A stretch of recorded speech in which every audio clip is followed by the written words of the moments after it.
Hello everyone, this week's Parsha is Parsha Korach. And the Parsha Korach relates to the story of the revolt led by Korach against the authority of Moshe Rabbeinu. Korach accused Moshe of proclaiming himself leader of Bnei Israel out of desire for power and of appointing his brother Aaron as a Kohen Gadol in an act of outright nepotism.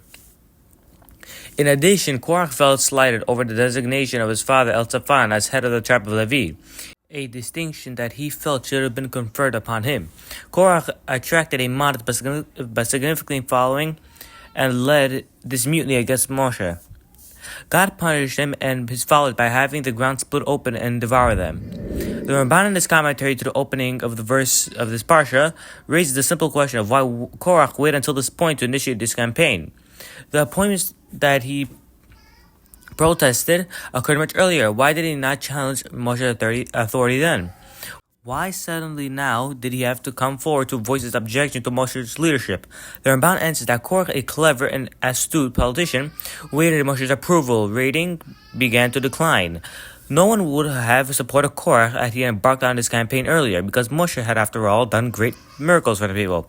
He provided them with manna and water in the wilderness, and even after the incident of the golden calf, when God planned to destroy Bnei Israel, Moshe came to the defense, pleading their case before Hashem and securing his forgiveness. No one would have tolerated any objection or challenged Moshe's authority at the time. But Moshe's popularity began to slip after the tragic incident of the spies, which we read about in Parsha Shalach. The spies returned from their mission of searching out the land of Israel, and the people decided not to enter the land because of their bad reports. God responded by saying that no member of the generation would enter the land of Israel, that they will all die in the wilderness. Moshe did not intervene with the nation's behalf upon hearing of this decree. This time he accepted the sentence without asking Hashem for forgiveness. This resulted in a degree of frustration among the Jewish people towards Moshe's leadership. Korach understood that this was the time to publicly challenge Moshe. Now that people had begun to question Moshe's leadership, blaming him for the debacle of the spies, Korach attracted a considerable base of support and sympathy among Bnei Israel. This progression of events, as the Ramban describes, presents a very powerful lesson, a profound insight in human nature. Bnei Israel were the ones who initiated the idea to send the spies. Moshe told them that there was no need for the spies, as God had already promised them that the land is good. But they insisted, and when the spies returned with a negative report, they rebelled against Hashem. The tragedy of the spies was very clearly the fault of the Jewish people, not Moshe. The entire notion of sending the spies was originated by them, and it was they who turned their backs on God.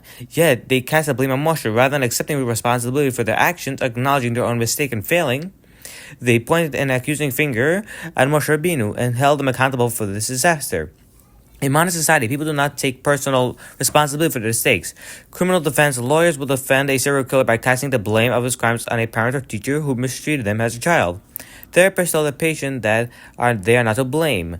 Their mistakes are the result of the way their father or mother treated them. CEOs stand up at a press conference after being convicted of embezzlement and announce mistakes were made.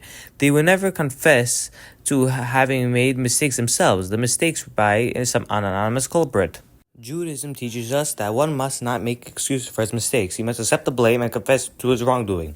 Vidu, a confession, is a central feature in Judaism. We spend the entire days in Yom Kippur confessing, declaring, Chatati, Aviti, Pashati, I have sinned, I have acted wrongly, I have transgressed.